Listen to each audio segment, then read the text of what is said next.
فيديو النهارده هو عن الهدايا اللي بتوصل للقناه، وان شاء الله هنعمل عنها ريفيوهات مع بعض في الفيديوهات الجايه. الفيديو دوت برعايه جروب الوكاله، وده صندوق الهدايا اللي جالي من عندهم.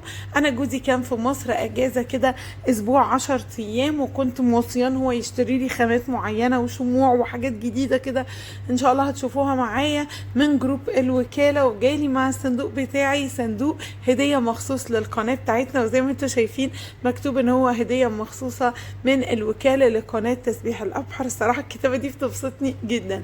شايفين الصندوق جواه ايه؟ الصراحه طبعا اللفه كانت احلى من كده بكتير، بس انا اللي فتحته اتفرجت عليه وبعدين حاولت الف عشان نفتحه مع بعض تاني.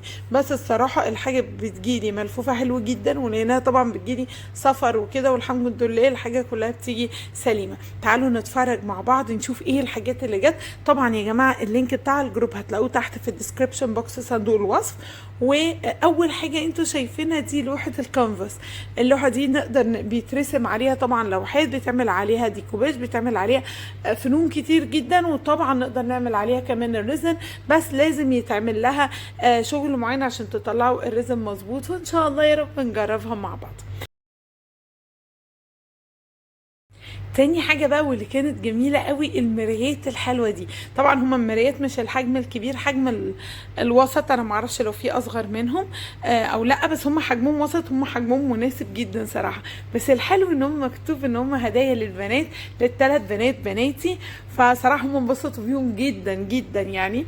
فالمفروض ان انا ان شاء الله، وطبعا كل مراية كل خشبة معاها المراية بتاعتها، ودي كانت حاجة مهمة قوي لان احنا هنا مش متوفر الموضوع ده عندنا. فان شاء الله كل مراية هعملها مثلا بتكنيك او بالوان او كده باختيار بناتي ان شاء الله، وهنعملهم في فيديوهات ان شاء الله جاية مع بعض. نيجي بقى للمفاجأة الحلوة قوي دي، وهي ساعة، بس مش اي ساعة كده خشب وخلاص، لا. بصوا هما بقى لهم فترة بيعملوا الخشب بيعزلوه ويظبطوه ان انتوا تشتغلوا عليه على طول، وبجد بيبقى فينش ان هي حاجة جاهزة. يعني لما يبقى ظهر الساعة بتاعتك حلوة قوي كده، في التعليقة بتاعت الساعة، في المكان، في كل حاجه، انتوا مش محتاجين حاجه، والفينش نظيف قوي للدرجه دي. طبعا دي بصمات ايديا يا جماعه، هي كان جايه لي نظيفه اوكي. بس الفينش حلو قوي كده كانها ساعه جاهزه، فطبعا دي تعلي من شغلكم جدا. غير ان هم عندهم بقى، قالت لي مدام هادي ان هم عندهم اشكال كتير جدا، اشكال كتير، ان مثلا شكل ريشه، اشكال عشوائيه، فلازم تروحوا تشوفوا ايه الاشكال المتوفره عندهم. وحتى لو انتوا طقت في دماغكم فكره معينه، شكل معين، ممكن هم ينفذوه ان شاء الله. كمان عندهم طبعا الارقام، وان الارقام دي هي بعتها لي، هي طبعا فضي، وشايفين شكلها حلوه قوي ازاي. ان شاء الله لازم هنستخدمها مع بعض. مقاس الساعه قد ايه معرفش، بس يعني توحي ان هي مثلا 30، ما اعرفش بس ما استهاش. بس وكمان معاها الموتور بتاع الساعة، وكمان العقارب بتاعت الساعة، وده معناه ان كل لوازم الساعة يا جماعة موجودة عندهم. عايزين بقى الارقام الفردي، عايزين ارقام لاتيني، عايزين اشكال مش عارفة ايه اللي هي للارقام للساعة، احجام الساعات باختلاف. وزي ما قلت لكم ان هم متوفر عندهم ان هم دلوقتي الخشب بيجي معزول ومتظبط ان انتوا تقدروا تشتغلوا عليه، وبكذا شكل كمان. بصوا العقارب اهي، وطبعا اكيد عندهم اشكال العقارب كمان مختلفه، فخدوا لفه عندهم كده، وزي ما قلت لكم هتلاقوا اللينك بتاعهم في الديسكريبشن بوكس. وكمان هم عندهم ستور او الورشه بتاعتهم موجوده في طنطا. يا بخت الناس بقى اللي في طنطا او اللي يقدروا يروحوا فسحه لطنطا، روحوا اتفرجوا عندهم ايه، هتلاقوا ورشه كبيره ومليانه خامات لحاجات كتير قوي. وايه بقى السر الفظيع اللي متكلفت دوت ده يا جماعه؟ شمع تركيبه مخصوصه هم اللي عاملينها. خلاص هم عاملين نسب معينة من انواع شموع معينة مع بعض، بتتسيح بطريقة بتفاصيل هنعملها في فيديو مخصوص لوحدها ان شاء الله. ودي بالاخص معمولة للمبتدئين، بتسهل عليكم كتير جدا، بتطلع معاكم شمعة ما فيهاش اي عيوب، مناسبه جدا للكوبايات، مناسبه ان هي تحتفظ بالعطر، فيها شبه، هي قالت لي فيها شبه من الشموع بتاعت باث اند بادي اوكي، بس مش صويا، معموله لا بالنخيل.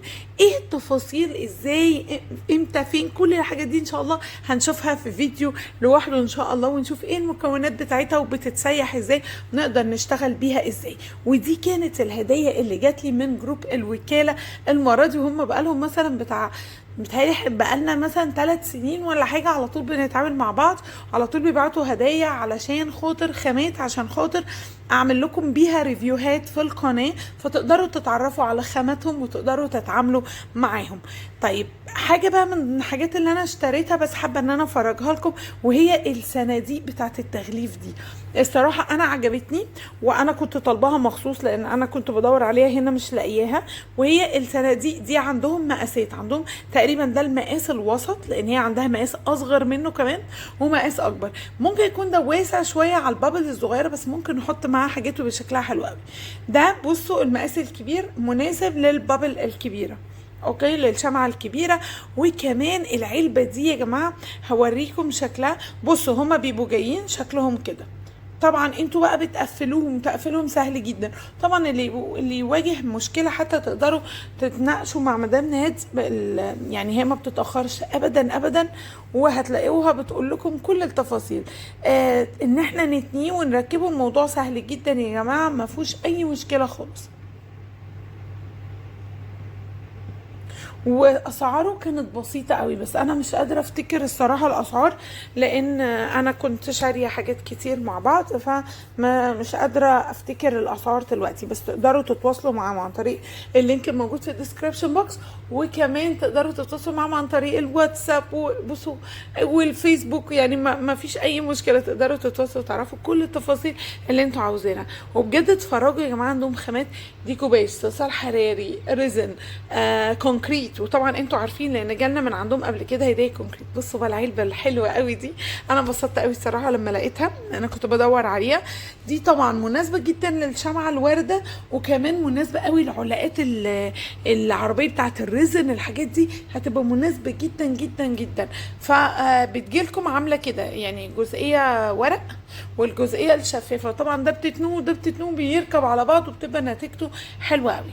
ودي كانت الهدايا اللي جات لي. والعلب دي تبع الحاجات اللي انا مشترياها، بس حبيت اضيفها لكم في الفيديو علشان بجد حلوين، ولو انتم محتاجينهم فان شاء الله هتلاقوهم، واسعارهم كمان انا شايفاها مناسبه وحلوه يعني، فتقدروا تتواصلوا معاهم.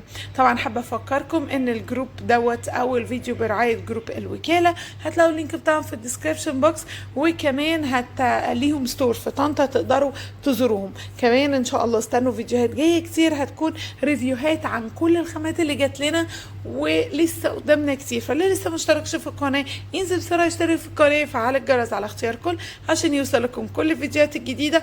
عايزه لايك تشجيعي كده علشان الواحد يقدر يكمل، وكومنت حلو كده. وما تنسوش تدعوا لاهلنا في فلسطين، ربنا يقويهم يا رب، واحنا صامدين ولسه معاهم. وخليكم مقاطعين، اوعى حد يتنازل عن المقاطعه، وخدوا بالكم ان